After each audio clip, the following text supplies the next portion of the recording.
پاس ایک ریال ہے، تیرے پاس ایک ریال نہیں ہے. آج حکومت ہو رہی ہے اور صرف مذمتی قرارداد پاس ہو رہی ہے. آج فلسطین چل رہا ہے اور صرف مظاہرے ہو رہے ہیں. میرے دوستو، یہ اللہ کے حبیب علیہ السلام فرما رہے ہیں کہ تم سے ہو سکے تو فلسطین شام کی طرف ہجرت کر جانا. یہ پہلے فلسطین ہے، اردن ہے، شام ہے، لبنان ہے، یہ چاروں اس ملک کے شام کے اندر آتے تھے. تو انگریزوں نے چاروں کو ٹکڑے ٹکڑے کر دیا تاکہ مسلمانوں کو ٹکڑوں میں بانٹ کے اس کے بعد آہستہ آہستہ آہستہ آہستہ آ کر کے اس سرزمین پر قبضہ کرتے تھے. آج اگر یہ شمولیت چل جاتا ہے، یہ ہوتا ہے، کعبے کی آڑ میں اگر امت مسلمہ کے جذبات سے کھیلتا ہے. یہ کہتا ہے کعبے پہ حملہ ہو گیا، کہتے ہیں یہ کعبے پہ حملہ نہیں ہو رہا، اور کسی کی مجال نہیں کہ کعبے پہ حملہ کر سکے، کسی کی مجال نہیں. وہ ہاتھ نہیں بچے گے جو کعبے کی طرف رکھیں گے، وہ آنکھیں امت روک گی جو کعبے کی طرف میری آنکھ سے دیکھیں گے. میں کہتا ہوں کہ کعبے کی طرف حملہ نہیں ہو رہا اور نہ تجھے کعبے کا غم ہے. تجھے کعبے کا غم ہوتا تو آج کعبے کی نمائش سے کا شراب نہیں تھا. پڑھتا ہوں کہ یہ غالب کی کتاب ہے مثل یہودی اسرائیل کی عذاب. اس قوم کے بارے میں خبر کیا رکھے کعبے کی نمائش سے ہوتی ہے شراب. آج کہتے ہو کہ غیر اللہ سے مدد مانگنا سیکھے اور آج تک کے امریکی اڈے کو بٹھایا ہوا.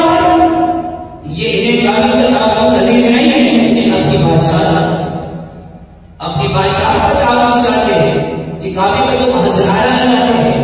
آج حکومت دیکھ رہی ہے، آج یہ کہتے ہیں کہ جناب کعبہ ہمارے پاس ہے، ہمارے پاس کعبہ ہے. اللہ تعالیٰ فرماتا ہے قرآن پاک میں، قرآن کا حوالہ دے گا. قرآن پاک میں اللہ تعالیٰ نے ارشاد فرمایا کہ تم نے کعبہ اپنے پاس رکھا ہوا ہے، تم لوگوں کو پانی پلاتے ہو، تم لوگوں کو پانی پلاتے ہو اور یہ سمجھتے ہو کہ ہماری نجات ہو جائے گی. تم یہ کہتے ہو ہماری نجات ہو جائے گی. ستارے کے آدھار پر عمارت المسجد الحرام تم نے پانی پلانے کا، زمزم پلانے کا اور تم نے تعمیر و توسیع کرنے کا ٹھیکہ اٹھانا لیا کہ تم ان لوگوں جیسے ہو جاؤ گے کہ جو اللہ کا ان ظالموں سے لڑتے ہیں، یہودیوں سے لڑتے ہیں. اور ہمارے نہیں تم ان کے جیسے ان کے برابر نہیں ہو سکتے. یہ کہتے ہیں کہ کعبے کا میراث ہمارے پاس ہے. میں کہتا ہوں کہ یزید کے پاس بھی کعبہ تھا، یزید کے پاس نظام تھا، مگر حسین کے پاس اسلام تھا. نظام تو پہلے نہیں تھا، یزید کے پاس نظام ہونے سے کسی کی کوشش نہیں ہوگی. دامن مصطفیٰ وہ کوشش. تیرے پاس نظام ہے تو کیا ہوا؟ تیرے دادا یزید کے پاس بھی تو نظام تھا مگر حسین کے پاس کوئی نظام نہیں تھا. حسین کے پاس تو اسلام تھا. تو آج فلسطینی کے پاس کچھ نہیں، نظام نہیں ہے، مگر ان کے پاس آج اسلام. آج اسلام ہے. آج بم کا، بارود کا، گولیوں کا، گولوں کا مقابلہ اپنے ہاتھوں میں بٹھائے ہوئے پتھروں سے کر رہے.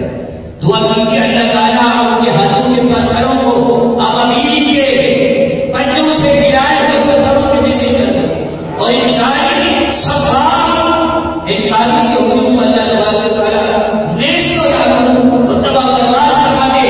اور اللہ تعالیٰ ہماری امت میں، ہمارے حکمرانوں میں سلطان الدین شمسی رحمۃ اللہ، سلطان امام الدین شمسی رحمۃ اللہ، سلطان صلاح الدین ایوبی رحمۃ اللہ جیسا حکمران بنا. میں عرض کر رہا تھا یہ وہ مسجد اقصیٰ ہے جس کو اللہ رب العزت نے برکت والی مسجد فرمایا.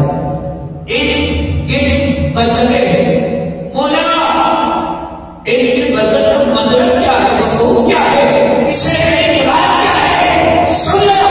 امام فخر الدین رازی رحمۃ اللہ ان کا حوالہ دیا تفسیر کبیر کا.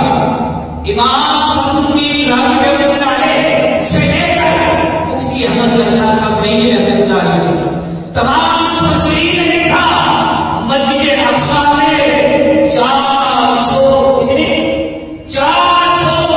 سے زیادہ نبیوں اور ولیوں کی قبور ہے جن کو اللہ برکت فرمایا ہے.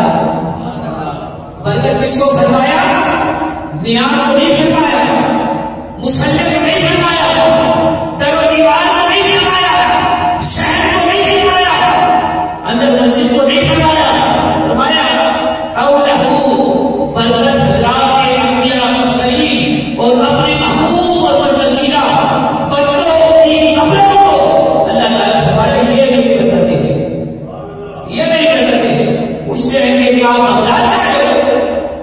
نے کہا ہاں بغداد جا رہے ہیں. طرح طرح کے الٹے سیدھے سوالات. اچھا بغداد کیا ملتا ہے, وہاں کیا لکھا ہے؟